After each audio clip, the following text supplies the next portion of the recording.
Allez, c'est la dernière. Merci déjà pour tous les courageux qui sont encore restés et puis qui viennent nous rencontrer. Enfin, en tout cas, pour découvrir ce qu'il y a derrière un sujet qui n'est pas vraiment produit, qui n'est pas vraiment IA en fait, au premier abord, mais qui en fait est très très structurant sur l'ensemble des expériences qu'on produit chez Michelin. Donc, on a un talk qu'on nomme Powered by AI, Driven by Content. Et en fait, l'idée derrière tout ça, c'est d'arriver à expliquer comment, au travers du contenu, on arrive à adresser des nouvelles façons d'échanger, de discuter avec nos clients aujourd'hui. Donc, brièvement, on m'a présenté, je fais beaucoup de choses la semaine et le week-end. Moi, ça fait une dizaine d'années que je suis chez Michelin. Je suis responsable de beaucoup de sujets autour de la user experience. On est intégré au sein d'un pôle IT et digital, donc pour situer aussi comment ça fonctionne chez nous. Et depuis quelques temps, donc 2 ans et demi plus précisément, on développe beaucoup de choses autour du contenu. Donc c'était beaucoup lié à toutes nos problématiques au niveau de l'IA. Et pour adresser ce sujet, en fait, je ne voulais pas en parler tout seul, parce que je fais beaucoup de talks aussi en général sur plein de sujets. Et donc, je suis accompagné aujourd'hui de Gwendoline. Et bonjour à tous. Alors moi, ça fait à peu près 8 ans que je travaille chez Michelin. J'ai commencé au business, donc j'ai pas un profil très orienté au niveau technologique. J'ai commencé par vendre des pneus, ce qui m'a permis aussi d'être au contact au plus proche de nos utilisateurs. Et à la suite de ça, j'ai eu une opportunité pour basculer côté data marketing. Donc ça m'a permis aussi de comprendre toute la nécessité de la structuration de la donnée. Et j'ai rejoint les équipes digitales il y a à peu près 4 ans, d'abord en tant que content stratégiste, où là j'ai pu vraiment développer mes compétences sur tout ce qui est narration de marque. Et finalement, ces 3 piliers m'amènent aujourd'hui à être Head of Content et à travailler des problématiques autour de l'ingénierie du contenu. Et c'est précisément ce regard croisé finalement entre le business, la data et le contenu qui nous amène aujourd'hui au défi majeur que représente l'IA.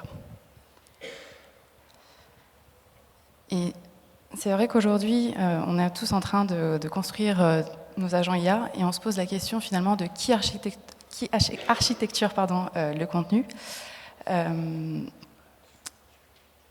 Excusez-moi. Donc en fait, quand nous, on travaille principalement sur l'expérience digitale et ce qui fait les ingrédients de l'expérience digitale, en tout cas le contenu visible que voient nos utilisateurs, la plupart du temps, c'est de la data qui n'est pas structurée. Donc c'est des images, des vidéos, du contenu textuel.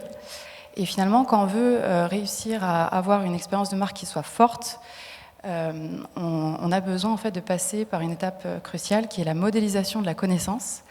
Et aujourd'hui, cette connaissance, en tout cas chez Michelin, elle est éclatée à travers 3 services. Donc on a le business, on a également la communication et nos équipes design, sur lesquelles on a très peu de documentation. Donc finalement, on a besoin de créer de la documentation, créer de la data pour avoir une base de connaissances qui nous sert à avoir une source de vérité unique pour alimenter tous nos agents IA. En fait, derrière, ça se traduit de 3 manières différentes. En fait, le contenu, on s'est rendu compte dans la façon dont on voulait aussi l'adresser et l'expliquer en interne chez Michelin, c'est qu'en fait, il avait un côté très visible qui permettait d'avoir des interactions directement avec nos consommateurs, nos employés aussi.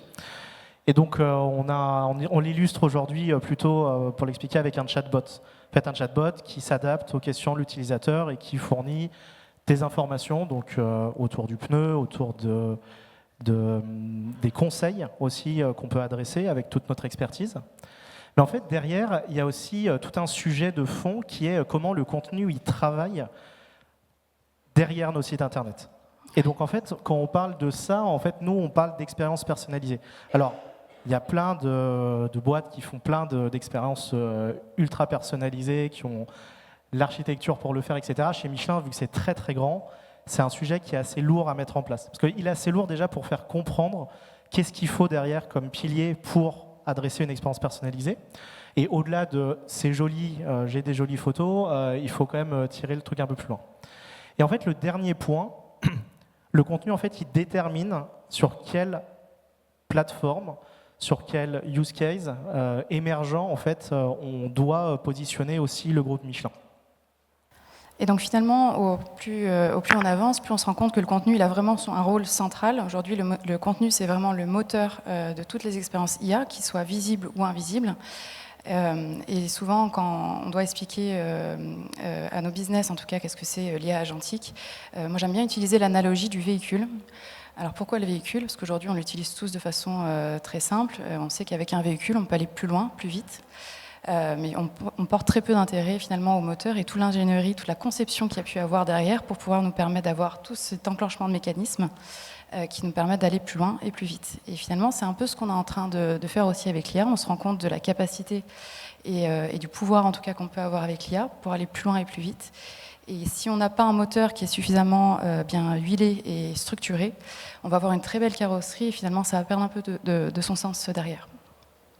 Parce qu'en fait, quand vous êtes aussi Michelin, alors il y a beaucoup de réflexions aujourd'hui sur comment traiter, on va dire, des sujets qu'on vibe code ou autre. Mais en fait, nous, notre problématique de fond, elle est que ce petit bibendum là, qui est au milieu de la slide, il a une valorisation de 8,8 milliards d'euros. Il est icône du millénaire, et du coup, on ne peut pas faire n'importe quoi, malheureusement, avec. Donc, on est un peu restreint, et en même temps, on vit dans ce cadre-là, parce que c'est ce qui fait vivre aussi notre marque, pour se dire comment, finalement, en fait, nos expériences et notre contenu, en fait, va continuer de traduire 130 ans, en fait, d'expérience, de connaissance du produit, des gens, en fait, qui l'accompagnent depuis. Et donc, c'est très important, en fait, nous, qu'on base notre réflexion autour du contenu, autour de 3 piliers. Donc, rester authentique, parce qu'en fait, on est Michelin et il ne faut pas qu'on rentre dans des logiques très AI slop, très génériques, très du bleu, du violet, etc., comme on peut voir de partout quand on parle des interfaces. Il faut qu'on continue de faire fonctionner notre marque au travers de tout ça. Donc, c'est l'expertise, c'est la connaissance des produits, c'est l'innovation, c'est la confiance qu'on a derrière. Mais surtout, quand on est dans un environnement en fait, digital et IT chez Michelin, qui représente plus de 4800 produits, en fait, il faut arriver à garder de la cohérence. Alors, ça fait beaucoup, et en fait, pas tant en même temps qu'on est dans un groupe comme celui-là, mais finalement, ça reste nos gros challenges aujourd'hui. Et donc, pour aller un peu plus dans le détail de qu'est-ce qu'est l'ingénierie du contenu, et finalement, l'ingénierie du contenu, c'est l'industrialisation de notre récit de marque pour qu'il soit à la fois compris par les humains et surtout exploité par les machines.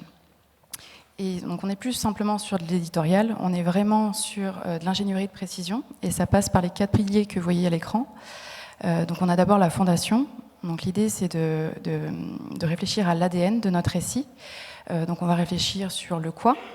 Une fois qu'on est clair sur toute la stratégie de contenu et ce qu'on veut en faire, la question à laquelle on doit répondre, c'est comment. Donc en termes d'architecture, comment on va modéliser toutes ces données-là de façon à répondre à la question du comment. Et une fois qu'on est assez clair sur le quoi et le comment, on a la capacité du coup de l'orchestrer à l'échelle et de pouvoir le connecter à travers des API ou des graphes de connaissances. Et une fois qu'on a ces 3 ingrédients, finalement, on a le carburant prêt à l'emploi qu'on peut fournir à nos agents IA pour qu'ils répondent aux ambitions et objectifs de notre voie. Alors, pour illustrer ce qu'on met derrière le content engineering chez Michelin, on a pris 2 exemples. Alors ça, c'est l'exemple à ne plus faire. Ce que vous voyez à l'écran, c'est le résultat en fait de 2 équipes qui travaillaient séparément en termes de process. Donc on avait nos équipes digitales qui travaillaient sur l'UX et le design, qui ont revu des composants, qui les ont pensés avec des placeholders. Et finalement, on a eu la livraison des contenus visuels par les business, qui reposaient sur très peu de base technique. Donc ils nous ont donné des contenus assez aléatoires et finalement on se retrouvait, quand on essayait de faire merger ces deux équipes, on se retrouve avec un résultat qui n'est pas à la hauteur de ce qu'on attend. On a des sujets qui sont mal positionnés au niveau des composants, on a des images qui sont croppées et on a parfois des assemblages d'images les unes à côté des autres qui finalement veulent plus dire grand-chose. Et ce qu'on veut dire à travers ça, c'est que finalement l'ingénierie du contenu, c'est un peu ce maillon qui manque entre ces 2 équipes, de façon à ce qu'on pense le contenu en amont de la chaîne de valeur, vraiment qu'on démarre avec le contenu, la chaîne de valeur, et c'est ce qu'on fait notamment avec le Creative Studio, où on demande d'avoir d'abord le contenu, et à partir de ce contenu-là, on va travailler le storytelling et toute l'expérience immersive ou non d'ailleurs qu'on veut mettre derrière. Et donc ce qu'on doit retenir en fait, c'est que l'UX aujourd'hui, ça peut plus être simplement une coquille vide qu'on va aller remplir, alimenter seulement à la fin avec du contenu, mais qui doit être drivé et vraiment piloté par le contenu pour pouvoir avoir une expérience à hauteur de la marque qu'on porte. Et donc ça, c'était le mauvais exemple. Pour le bon exemple, c'est un benchmark que j'aime bien citer, que vous voyez sur la gauche, où on voit, donc c'est un benchmark des sites internet Louis Vuitton. Et finalement, quand on analyse la structure des sites Louis Vuitton en termes d'UX et d'UI, on est vraiment sur la même structure. La seule variable sur laquelle ils vont travailler, c'est le contenu. Et finalement, on peut s'amuser avec le contenu de façon à proposer des expériences qui soient personnalisées. Si je mets ces images-là dans un contexte complètement, voilà, avec pas de contexte, vous arrivez à voir que sur la droite, on est plutôt dans les pays au niveau des Émirats arabes unis. Et au milieu, on a un marqueur rouge qui est très propre au marché chinois. Donc finalement, le contenu, c'est vraiment un levier stratégique qui permet de personnaliser, adapter et d'avoir beaucoup plus d'impact aussi sur les marchés qu'on adresse. Bon, on n'en est pas encore là chez Michelin. Ce que vous voyez sur la droite, du coup, ça, c'est nos expériences Michelin, où aujourd'hui, on est déjà en capacité d'avoir une expérience homogène sur les 57 marchés qu'on adresse. Et c'est déjà un succès en soi que Hugo va détailler juste ensuite. Et pour nous, c'est un peu l'étoile polaire, c'est que maintenant qu'on a réussi à structurer avec l'ingénierie du contenu toute l'expérience, on veut, grâce aussi à l'émergence de la Gen AI, maintenant on a la capacité de produire du contenu avec des coûts qui sont drastiquement modérés. On veut être en capacité de proposer à tous les utilisateurs Michelin, à travers le monde entier, sur leur marché, une expérience qui soit personnalisée dans leur contexte. Et donc, ouais, du coup, c'était un des premiers use cases qu'on voulait un petit peu explorer aussi pour se donner un petit peu un ordre d'idée de ce qu'il y avait derrière tout ça. Donc, l'image que vous avez vue, c'est les sites actuellement. Donc, il faut garder en tête qu'en 2023, on a commencé à réenclencher la refonte d'expérience et technologique en fait d'une plateforme de sites qu'on appellera B2C. Donc, c'est tous nos sites à la marque Michelin. Et après, il y a d'autres marques qui suivent, pour l'ensemble des marchés. Donc, il y en a un peu plus de 57, comme Gwendoline le partageait. Et dès le départ, on avait posé un jalon en disant on va refaire la partie graphique. Mais par contre, si on veut porter une vraie direction au niveau de la marque dans cette refonte, il faut qu'on retravaille les contenus. Donc, derrière ça, on a eu plus de 7000 assets qui ont été retravaillés sur une année complète. Donc on parle d'images, on parle de médias en fait, de façon plus large, on parle un petit peu de réflexion de contenu. Et en fait, ce qui se passe, c'est que à force de continuer de redéployer, parce qu'aujourd'hui on déploie plus de 200 sites, donc c'est monstrueux, en fait on se retrouve à pas réintégrer le contenu et la réflexion de contenu au milieu du reste. Parce que les lancements de sites se font sur des cycles assez courts, entre 1 et 3 mois. Et du coup, toutes les équipes doivent se mettre en ordre de bataille pour lancer les choses. Donc on avait fait un master avec les bons visuels, la bonne direction, etc. Sauf qu'en fait, plus on avance dans le temps et moins le contenu y retient. Ce qui fait qu'on revient sur le sujet de fond, qui est comment on essaye de réorganiser un petit peu nos architectures de contenu et comment on essaye d'être dans une logique où on va essayer de réutiliser au maximum les bonnes pratiques, mais par contre de les adapter. Et en fait, pour arriver à ce point-là, on s'est posé sur un deuxième use case qui était la partie conversationnelle. En fait, si les gens n'arrivent pas à comprendre pourquoi c'est important le contenu dans un site qui est plutôt statique, qui est plutôt froid, etc., là, ils se sont rendus compte que finalement, quand on était sur un chatbot, ils ne pouvaient pas laisser un contenu qui n'était pas à jour. On lance des nouvelles gammes de produits, il faut absolument qu'on intègre le contenu à l'intérieur.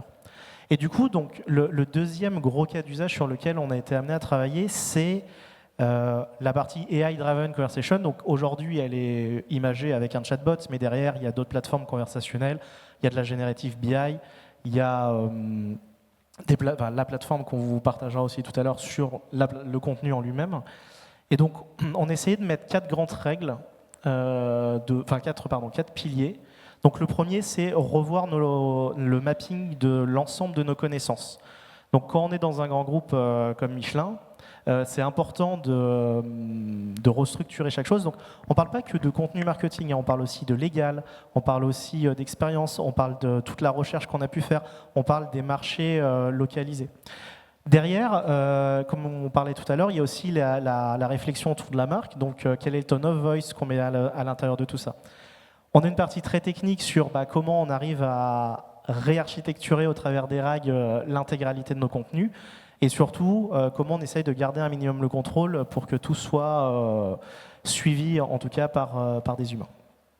Ouais, donc, pour faire assez simple, notre point de vue à nous reste que l'IA va jamais remplacer en fait la touche humaine.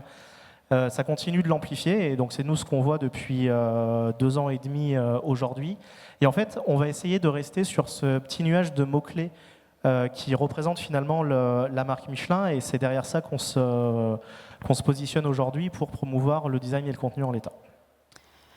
Et donc, avant de conclure, on voulait vous partager la plateforme qu'on est en train de monter. Donc, c'est une plateforme de génération de contenu à la demande sous le prisme Michelin. Avant de le détailler, je voulais simplement expliquer aujourd'hui comment ça se passe chez Michelin, parce qu'on est un grand groupe avec beaucoup de complexité. Donc il faut savoir, pour créer du contenu aujourd'hui, on passe par des agences qui réfléchissent à la stratégie.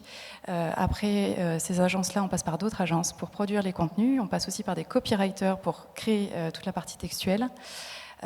Et après, on a des traducteurs qui vont traduire dans toutes les locales les différents textes avant qu'on puisse les déployer sur nos sites. Donc c'est très complexe, et aujourd'hui, on a une opportunité avec la Gen AI, pas de basculer sur du 100% Gen AI sur nos sites internet, mais de pouvoir accélérer et de fournir des outils pour que nos équipes puissent accélérer et produire du contenu qui soit compliant avec Michelin, et qu'on arrive à réduire aussi toutes nos boucles de validation interne qui sont conséquentes. Donc c'est ce sur quoi on est en train de travailler aujourd'hui. Donc cette plateforme, elle s'appelle Lyra Content. Donc il y a toute la partie de base de connaissances que vous voyez sur la gauche qui permet de structurer toute la connaissance métier dont je parlais, donc toute la documentation, donc sur les 3 layers que vous voyez, sur l'identité de la marque avec tous les ingrédients de notre identité de marque. Donc ça, on a quand même de la documentation. Par contre, quand on descend dans les couches inférieures, à savoir le système de décision au niveau de notre funnel et comment on met tel contenu à tel niveau du funnel, ça, on a un petit peu moins de documentation. Donc on est en train de le travailler. Et dernièrement, on crée pour chacun de nos marchés des fiches d'identité où on va retrouver tous les éléments en termes de SEO, d'éléments culturels, de contexte culturel, de contexte visuel aussi, pour que l'IA ait tous les éléments et les ingrédients nécessaires. Toute la partie légale aussi, qui est propre aussi à chacun de ces pays. Donc l'idée, c'est qu'on ait vraiment tout ce carburant qu'on va fournir à notre orchestrateur, donc Lyra Content, qui sera connecté via API sur tout notre écosystème digital. Donc ça, c'est la vision. Et pour vous présenter rapidement à quoi ça ressemble, j'ai travaillé sur un prototype pour engager aussi le business et leur montrer l'intention sur vers quoi on pouvait aller. Et il faut savoir que, comme je l'expliquais, on est dans un contexte très complexe, donc on met beaucoup de temps à produire du contenu. Donc l'objectif de ce prototype, c'est aussi de démontrer que demain, on a en capacité d'outiller tous nos coéquipiers qui travaillent sur le contenu et qui puissent... et qui puissent du coup, eux, commencer à travailler le contenu. Aujourd'hui, chez Michelin, on fait beaucoup de contenu froid, c'est du contenu qui est très générique. Si demain on veut personnaliser notre expérience, il faut qu'on puisse aussi outiller nos équipiers. Donc là, vous avez l'exemple d'un article pour un site internet qui a été généré par IA. On a des images qui l'illustrent. Et très honnêtement, alors moi je ne viens pas de la tech et j'étais assez bluffée en fait en créant le prototype de voir les résultats. Et plus j'avançais dans le prototype, plus je me rendais compte aussi des capacités et des différents process qu'on pouvait améliorer aussi au sein de Michelin. Donc là, vous avez un exemple de contextualisation. Donc sur l'image qui est tout en haut à droite, c'est une génération qui a été faite. Plutôt sur un marché européen, et vous avez sur la gauche la même image mais qui est contextualisée plutôt pour un pays un peu plus exotique et tropical. Et je pense qu'on a dépassé le délai, donc on va prendre le temps de répondre à vos questions.